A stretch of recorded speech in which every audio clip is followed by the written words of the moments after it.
नमस्कार दोस्तों, बहुत बहुत स्वागत है आपका अपने YouTube चैनल हिंदी साहित्य में।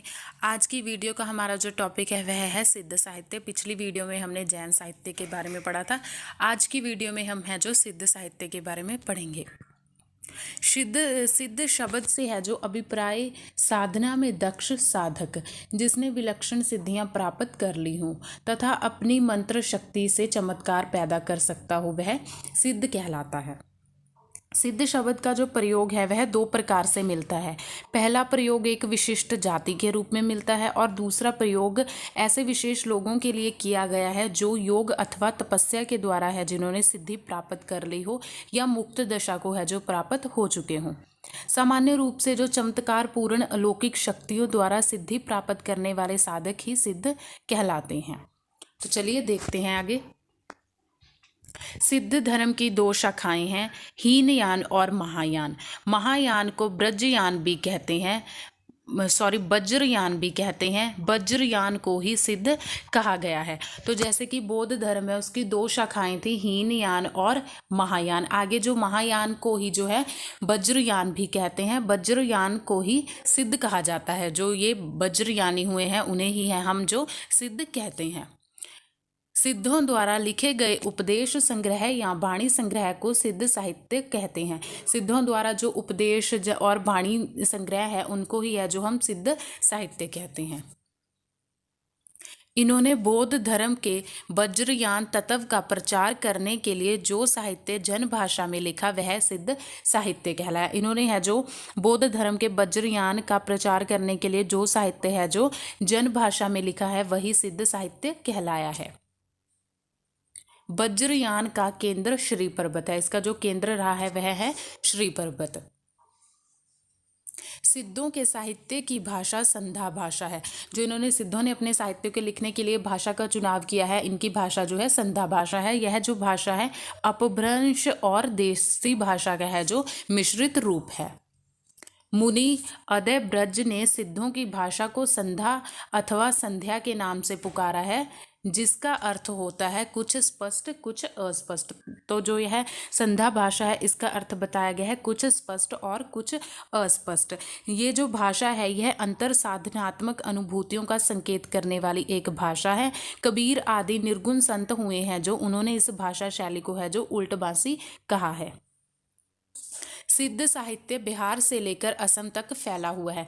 तो जो यह सिद्ध साहित्य है इसका जो हो है स्थान है, क्षेत्र है, वह जो है बिहार से लेकर असम तक फैला हुआ है। सिद्ध साहित्य में साधना पद्धति में शिव शक्ति पर अधिक बल देते थे। जब यह सिद्ध थे, जब अपनी साधना करते थे तो यह है जो है शिव और शक्ति पर अधिक बल देते थे। इसमें तंत्र साधना पर भी बल देते थे। इनकी जो साधना रहती थी उसमें जो है तंत्र साधना पर भी बल देते थे, जिसको हम तांत्रिक बौद्ध साधना भी कहते हैं। इनके साधना केंद्र को सिद्ध पीठ कहते हैं। जहाँ यह साधना करते थे उनके जो केंद्र होते हैं उनको है जो सिद्ध पीठ कहते हैं। सिद्धों की संख्या 84 मानी गई है। अगर आपसे कभी यह प्रश्न पूछा जाए कि सिद्धों की संख्या कितनी है तो उनकी संख्या जो है 84 मानी गई है। इनमें सरहपा सबसे पुराने हैं। इनके अतिरिक्त सबरपा, लुइपा, कणप्पा आदि उल्लेखनीय हैं। तो जो ये 84 सिद्ध हुए हैं इनमें से जो है सरहपा सबसे पुराने सिद्ध माने गए हैं। राहुल सांकृत्यायन है जो उन्होंने हिंदी का प्रथम कवि है जो सरहपा को ही माना गया है। इन्हें सरहपाद भी कहते हैं। सरहपा है जो सहज जीवन पर अधिक बल देते थे, इसलिए इन्होंने है जो सहज यान का प्रवर्तक भी है जो इन्हें कहा जाता है। सरहपा के बाद जो है के अतिरिक्त शबरपा, लुइपा, कणप्पा आदि भी जो हैं उल्लेखनीय हैं। इनके नामों के आगे लगा पाद या पा आदर सूचक होता है। जैसे कि हमने पढ़ा है जो ये सिद्ध हुए हैं इनके नामों के आगे पा या पाद लगा होता है, यह है क्या आदर सूचक के लिए इनके नामों के आगे लगाया जाता है। उसके आगे हैं प्रमुख सिद्ध कवि व उनकी रचनाएं। हमने पहले या जो कुछ सिद्ध साहित्य से रिलेटेड कुछ जो इम्पोर्टेंट तथ्य थे उनके बारे में पढ़ा। अब है जो प्रमुख सिद्ध कवि व उनकी रचनाओं के बारे में पढ़ते हैं। तो सबसे पहले इनमें जो आते हैं सरहपा आते हैं। इनका जो समय काल है वह है 700 69 ईस्वी।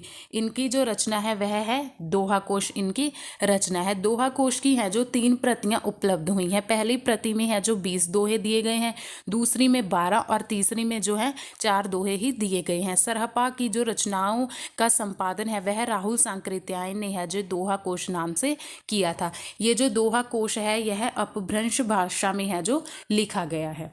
उसके बाद दूसरे आते हैं लुइपा। लुइपा का जो समय काल है वह है 773 ईस्वी के लगभग का इनका समय काल है। इनकी जो रचनाएं हैं वह है लुइपाद गीतिका, इनकी रचना है।